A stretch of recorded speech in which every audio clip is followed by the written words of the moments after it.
सर्वाङ्गानां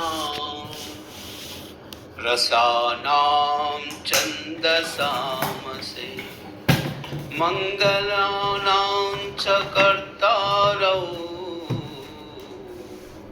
वन्दे वाणी विनायकौ भवानी शङ्करौ वन्दे श्रद्धा विश्वासरूपिणौ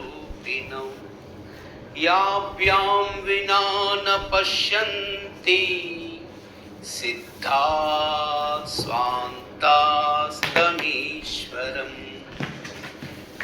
ॐ पार्थाय प्रतिबोधितां भगवता नारायणेन स्वयं व्यासेन ग्रथितां पुराणमुनिना मध्ये महाभारतम् अद्वैतामृतवर्षिणीं भगवतीम् अष्टादशाध्यायिनी अम्ब त्वामनुसन्ददामि भगवद्गीते भवद्वेषिणी। नमोऽस्तु ते व्यासविशालबुद्धे पुल्लारविन्दायतपत्रनेत्र येन त्वया भारततैलपूर्णः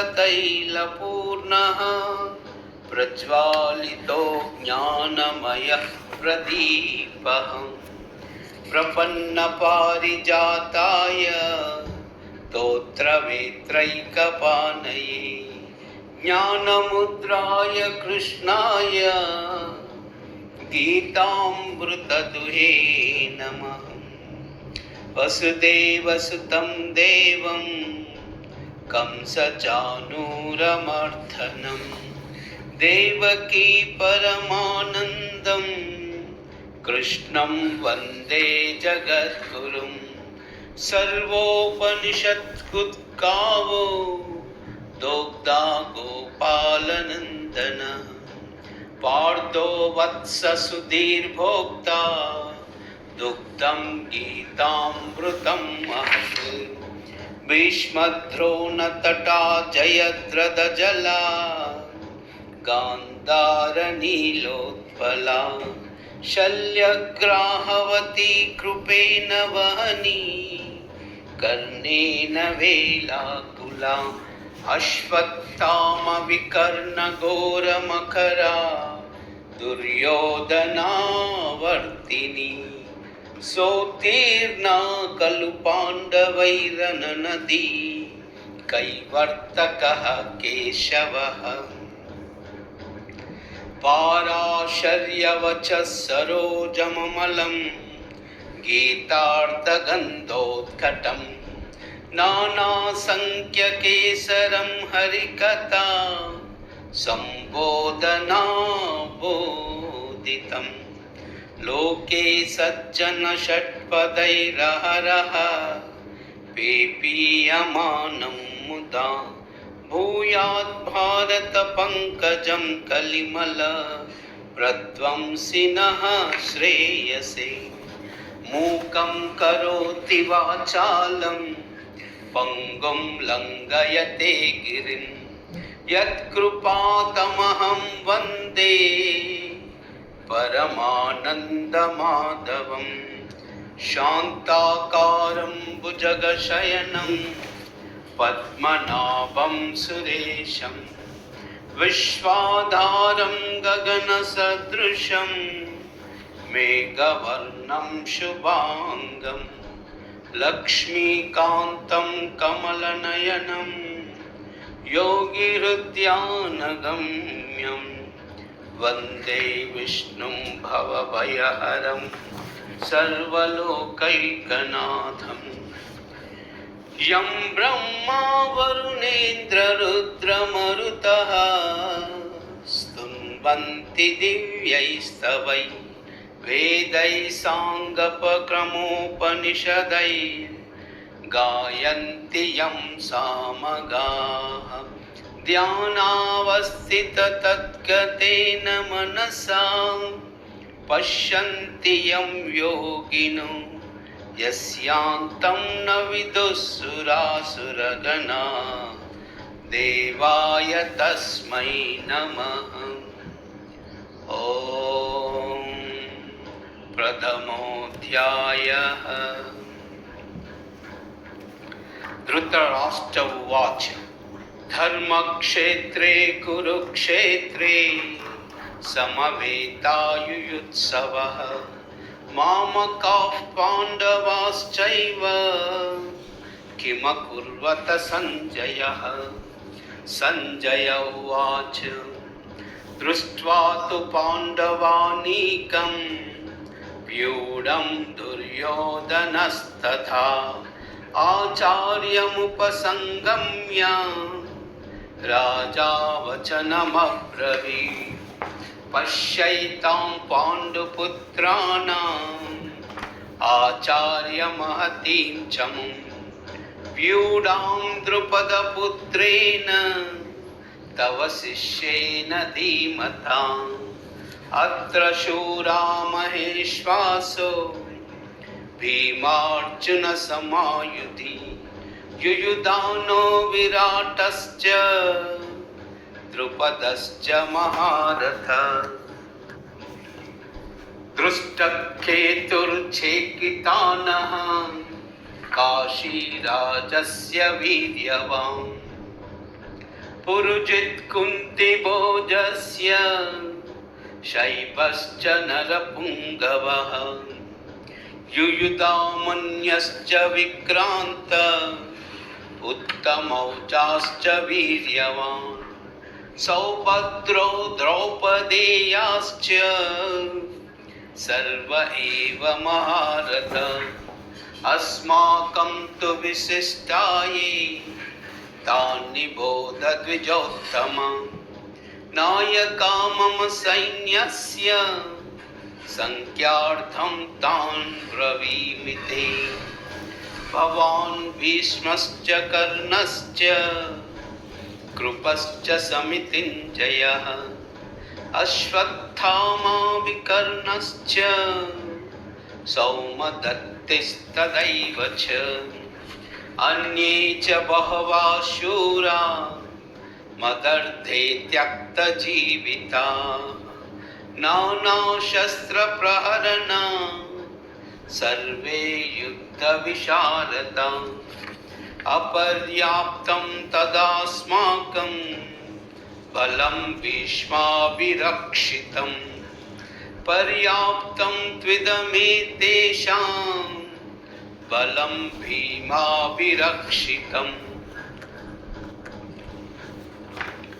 अयनेषु स सर्वेषु यदा भागमवस्थिता भीष्ममेवाभिरक्षन्तु भवन्तः सर्व एव हि तस्य सञ्जनयन् हर्षं कुरु वृद्धपितामहम् सिंहनादं विनोद्योश्चै शङ्खं दद्मौ प्रतापवान् ततः शङ्खश्च वीर्यश्च वनवाकगोमुखाः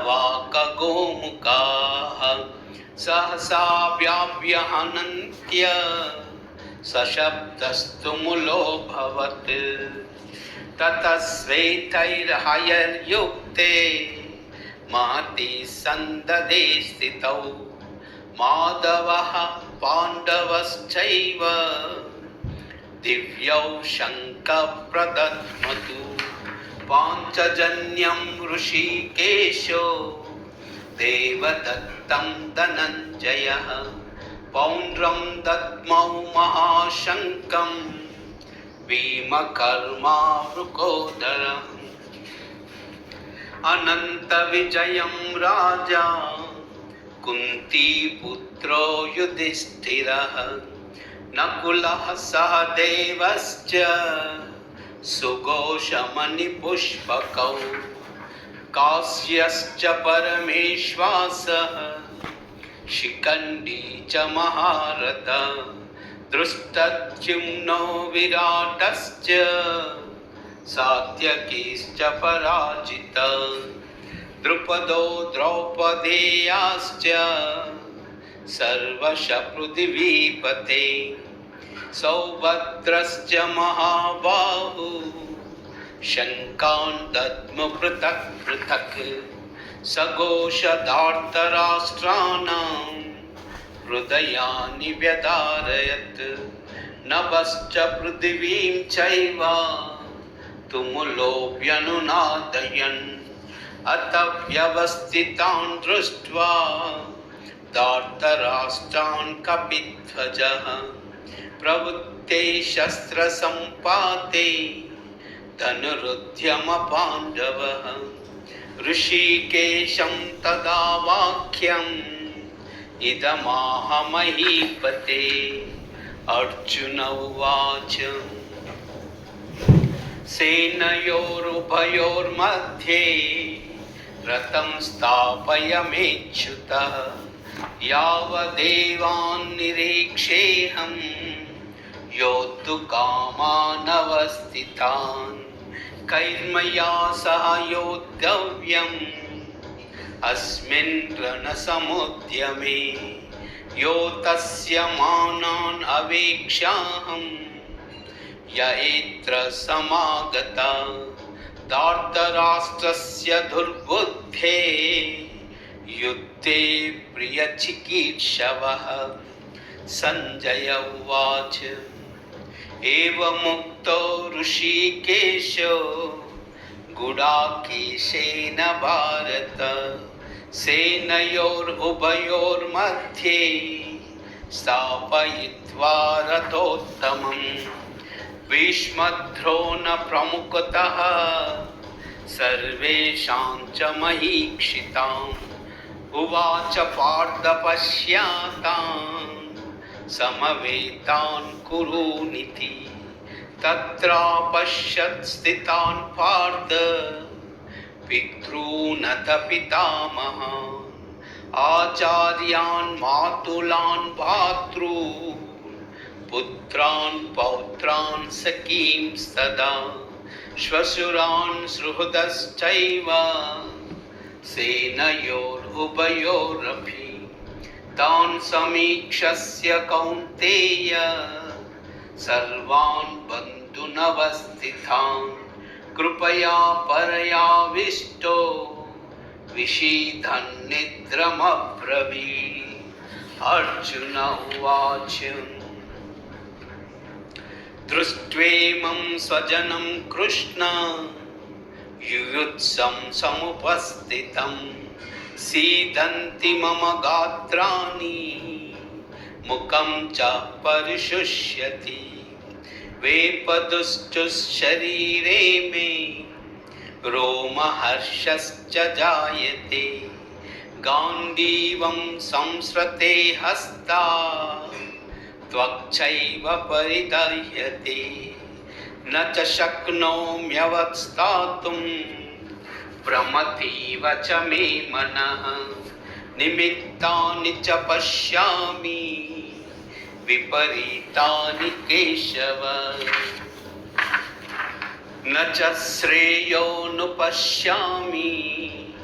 हत्वा स्वजनमावहै न काङ्क्षो विजयं कृष्ण न च राज्यं सुखानि च किन्नो राजेन्य गोविन्द किं भोगैर्जीवितेन वा येषामर्थे काङ्क्षितं नो राज्यं भोगसुखानि च त इमे व्यस्थिता युद्धे प्राणान् त्यक्त्वा धनानि च आचार्यः पितरः पुत्रा तदैव च पितामहः मातुला श्वशुरा पौत्रा श्वाला सम्बन्धिनस्तदा एतान् हन्तुमिच्छामि ज्ञात्योऽपि मधुसूदन अपि त्रैलोक्यराजस्य हेतो किं नु मही कृते निहत्य दार्तराष्ट्रान्नः का प्रीतिः सा जनार्दन पापमेवाश्रयेदस्मान् हत्वा नादायतायिनः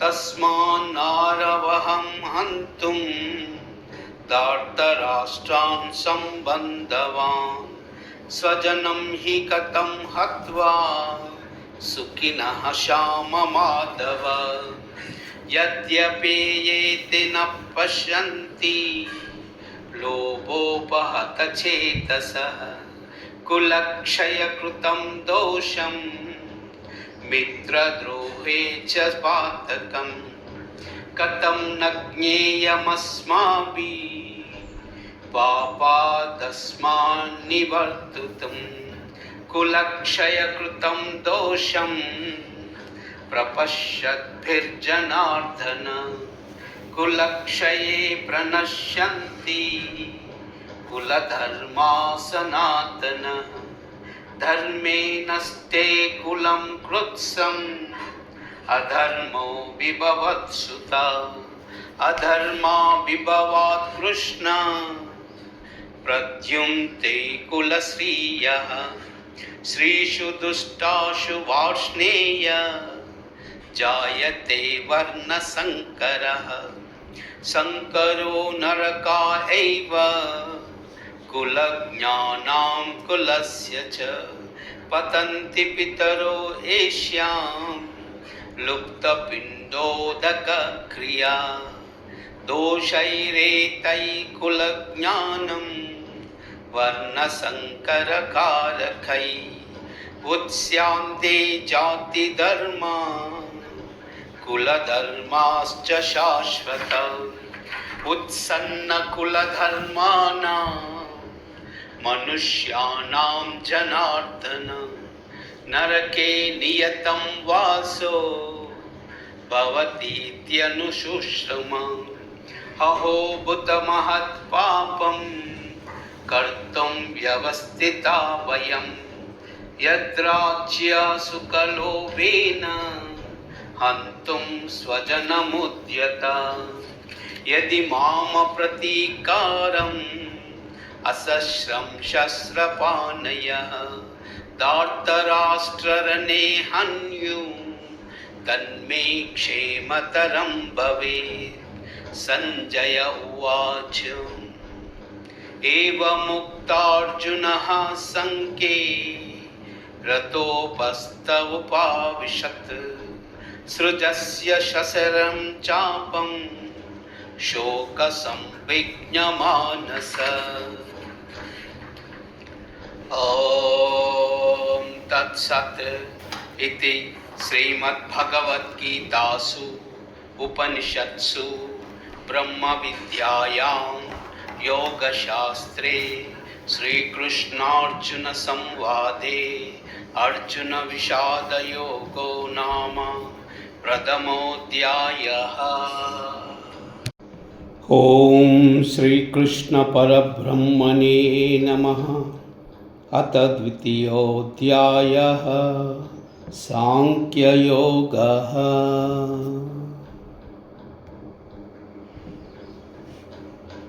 श्री गणेशाय नमः। श्रीमद्भगवद्गीता द्वितीयोऽध्यायः सांख्ययोग। श्लोका 1-20। संजय उवाच तं तदा कृपयाविष्टम् अश्रुपूर्णाकुलेक्षणं विषीदन्तम् इदं वाक्यम् उवाच मधुसूदनः। श्रीभगवानुवाच कुतस्त्वाकश्मलमिदं विषमे समुपस्थितम् अनार्यजुष्टमस्वर्ग्यम् अकीर्तिकरमर्जुन क्लैब्यं मास्मघमः पार्थ नैतत्त्वय्युपपद्यते क्षुद्रं हृदय दौर्बल्यं त्वत्तोत्तिष्ठ परन्तप। अर्जुन उवाच कथं भीष्ममहं सङ्ख्ये द्रोणं च मधुसूदन इषुभिः प्रतियोत्स्यामि पूजार्हः परिसूदन। गुरूणा हत्वा हि महानुभावान् श्रेयो भोक्तुं वैक्षमपीह लोके। हत्वार्थकामास्तु गुरूनिहैव भुञ्जीय भोगान् रुधिरः प्रतिग्धान्। न चद्विद्मः कतरन्नो गरीयो यद्वा जययां यदि वा नो जयेयुः। यानेव हत्वा न जिजीविषामः देवस्थिता प्रमुखे धार्तराष्ट्राः।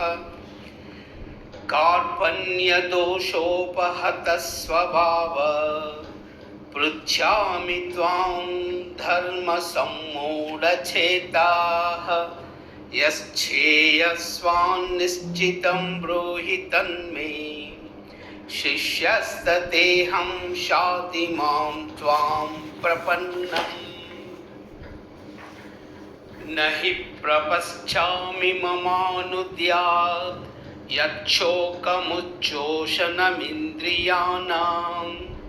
अव्याप्य भूमावसपत्नवृद्धं राज्यं सुराणामपि चाधिपत्यम्।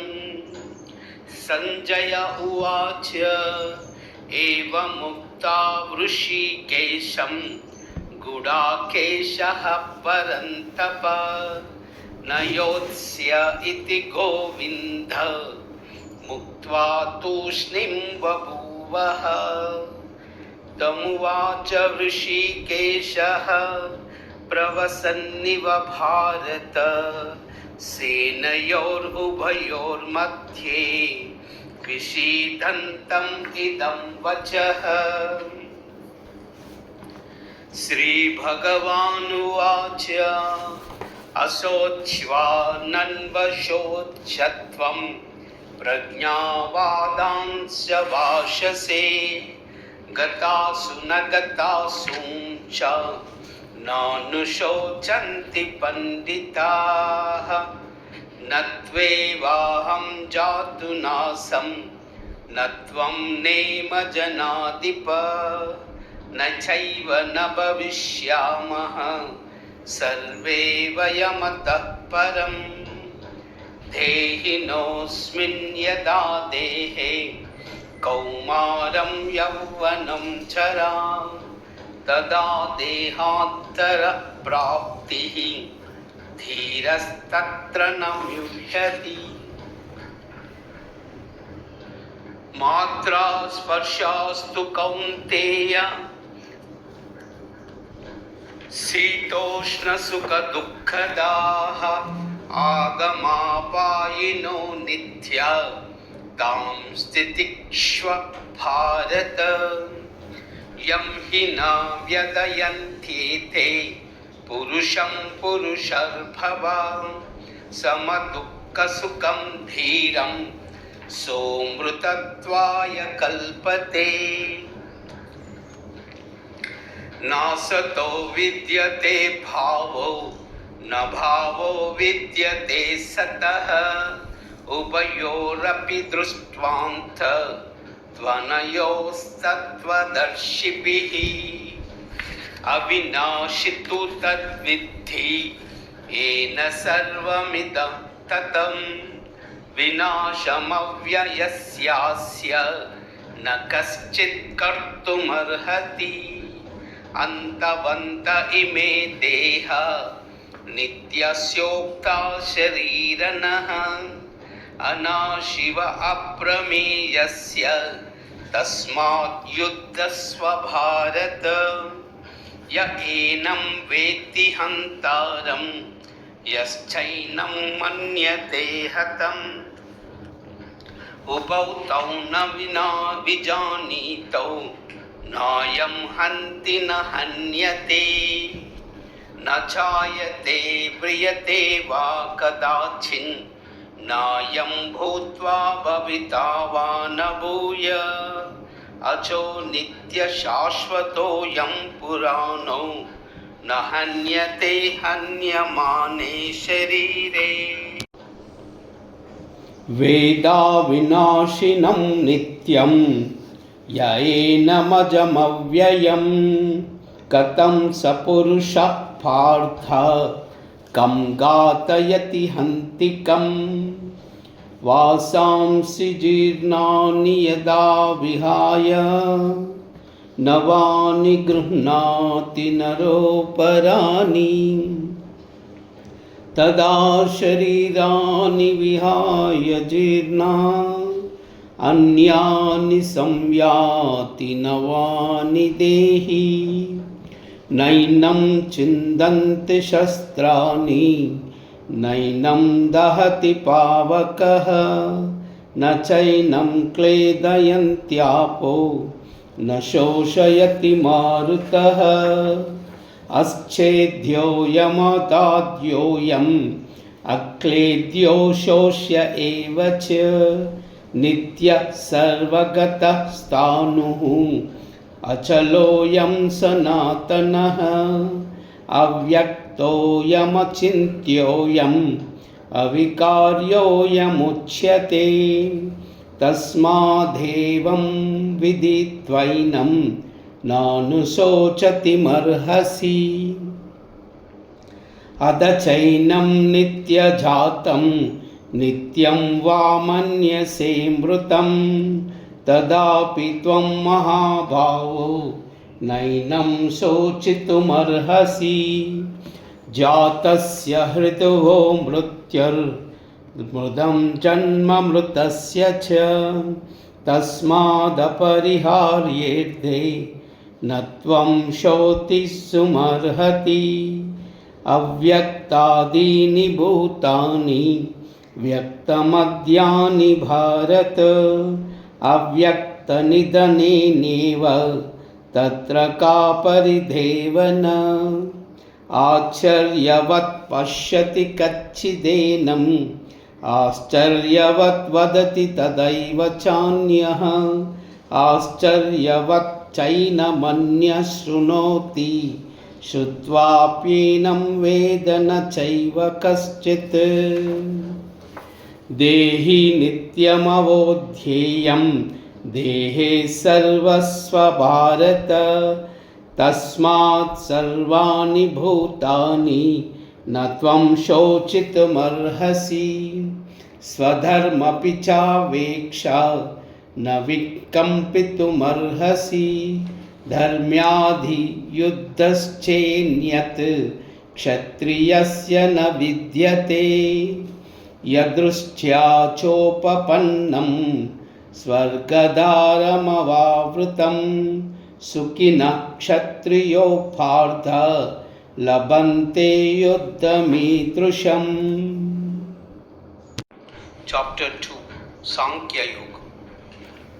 अत चेत्त्वमिदं धर्म्यं संग्रामं न करिष्यसि ततः स्वधर्मकीर्तिं च हित्वा पापमवाप्स्यसि अकीर्तिं चापि भूतानि कथयिष्यन्ति ते व्ययं संभावितस्य चाकीर्ति मरणादतिरिच्यते भयाद्राणादुपरतं मंसन्ते त्वां महारथ येषां त्वं बहुमतो भूत्वा यस्य शिलागवम् अवाच्यवादांस्य बहून् वदिष्यन्ति तवाहिताः निदन्तस्तव सामर्थ्यं ततो दुःखतरं न किं हतो वा प्राप्यसि स्वर्गं जित्वा वा भोक्ष्यसे महीम् तस्मात् उत्तिष्ठ कौन्तेय युद्धाय कृतनिश्चयः सुखदुःखे समे कृत्वा लाभालाभौ जयाजयौ ततो युद्धाय युजस्वः नैनं पापमवाप्स्यसि। एषेता विहिता सांख्ये बुद्धिर्योगद्विमां शृणु बुद्ध्वा युक्तो यया पार्थ कर्मबन्धं प्रहस्यसि। नेहाविक्रमनाशोऽस्ति प्रत्यवायो न विद्यते स्वल्पमप्यस्य स्वधर्मस्य त्रायते महतो भयात्। व्यवसायात्मिका बुद्धिः एकेह कुरु नन्दन बहुशाखा हन्यतांश्च बुद्धयो व्यवसायिनाम्। यामिमां पुष्पितां वाचं प्रवदन्त्यविपश्चितः वेदवादरतः पार्थ नान्यतस्तितिवादिनः। कामात्मनः स्वर्गपरा जन्मकर्मफलप्रदां क्रियाविशेषबहुलां भोगैष्यप्रसक्तानां तयापहृतचेतसां व्यवसायात्मिका बुद्धि समादौ न विधीयते। त्रैगुण्य विषया वेदा निस्त्रैगुण्यो भवार्जुन निर्द्वन्द्वो नित्यसत्त्वस्थो निर्योगक्षेमम् आत्मवान्। ययावानर्ध उदपाने सर्वतः सम्प्लुतोदके तावान् सर्वेषु वेदेषु ब्रह्मणस्य विजानतः। कर्मण्येवाधिकारस्ते मा फलेषु कदाचन मा कर्मफलहेतुर्भो मा ते सङ्गोऽस्त्वकर्मणि। योगस्थः कुरु कर्माणि सङ्गं त्यक्त्वा धनञ्जय सिद्ध्यः सिद्ध्यो समो भूत्वा समत्वं योग उच्यते। धूरेण हयवरं कर्म बुद्धियोगात् धनञ्जय बुद्धौ शरणमन्विष्य कृपाणः फलहेतवः। बुद्धियुक्तो जहातीह उभे सुकृतदुष्कृते तस्मात् योगाय यज्वस्व योगः कर्मसु कौशलम्। कर्मजं बुद्धियुक्ता हि फलं त्यक्ता मनीषिणः जन्मबन्धविनिर्मुक्ता पदं गच्छन्तनामयम्। यथा ते मोहकलिलं बुद्धिर्व्यतितरिष्यति तदा गन्तासि निर्वेदं श्रोतव्यस्य श्रुतस्य च। श्रुतिविपत्तिपन्ना ते यदा स्थास्यति निश्चला समाधावचला बुद्धि तदा योगमवाप्स्यसि। स्थितप्रज्ञश्च का भाषा समाधिस्तस्य केशव स्थितधि किं प्रभाषेत किमासीत वज्रते किम्। श्रीभगवानुवाच प्रजहाति यदा कामान् सर्वान् पार्थमनोगतान् आत्मनेवात्मना तुष्ट स्थितप्रज्ञ तदोच्यते। दुःखेष्वनुद्विग्नमनाः सुखेषु विगतस्पृहा वीतरागभयक्रोधः स्थितधीर्मुनिरुच्यते यः सर्वत्रावनभिस्नेहः तत्रापाप्य शुभाशुभं नाभिनन्दति न द्वेष्टि तस्य प्रज्ञा प्रतिष्ठिता यदा संहरते चायं कुर्मोगानीव सर्वशः इन्द्रियाणीन्द्रियार्थेभ्यः तस्य प्रज्ञा प्रतिष्ठिता विषया विनिवर्तन्ते निहारस्य देहिनः रसवर्जं रसोपस्य परं दृष्ट्वा निवर्तते युवतो यपि कौन्तेय पुरुषस्य विपश्चित इन्द्रियाणि प्रमादीनि हरन्ति प्रसभं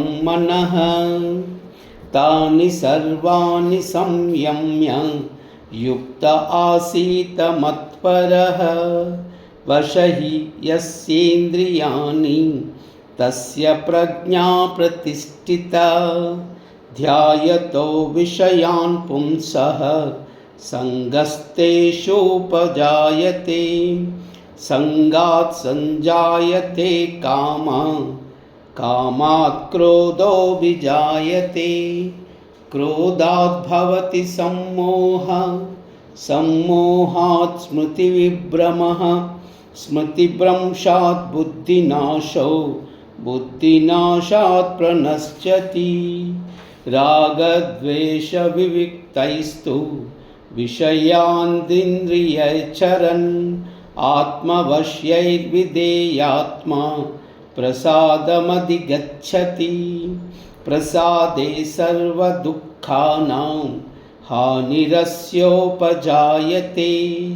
प्रसन्नचेतसो हर्षु बुद्धिपर्यवतिष्ठते नास्ति बुद्धिरयुक्तस्य न चायुक्तस्य भावना न चाभावयतः शान्तिः अशान्तस्य कुतः सुखम् इन्द्रियाणाभिचरतां यन्मेनोऽनुविधीयते तदस्य हरति प्रज्ञां वायुर्नाविवाम्भसि तस्माद् यस्य महाबाहो निगृहीतानि सर्वशः इन्द्रियाणीन्द्रियार्थेभ्यः तस्य प्रज्ञा प्रतिष्ठिता या निशा सर्वभूतानां तस्यां जागर्ति संयमी यस्यां जागर्ति भूतानि सा निशा पश्यतो मुनेः अपूर्वमनलाचलं प्रतिष्ठं समुद्रमापविशन्ति यद्वत् तद्वत् कामायं प्रविशन्ति सर्वे स शान्तिमप्नोति न कामकामी विषया कामान् यः सर्वान् पुमांश्चरति निःस्पृहा निर्ममो निरहङ्कारः स शान्तिमधिगच्छति एषा ब्राह्मी स्थितिः पार्थ नैनां प्राप्य विमुह्यति स्थित्वा ह्यामन्तकालेऽपि ब्रह्मनिर्वाणमुच्यति।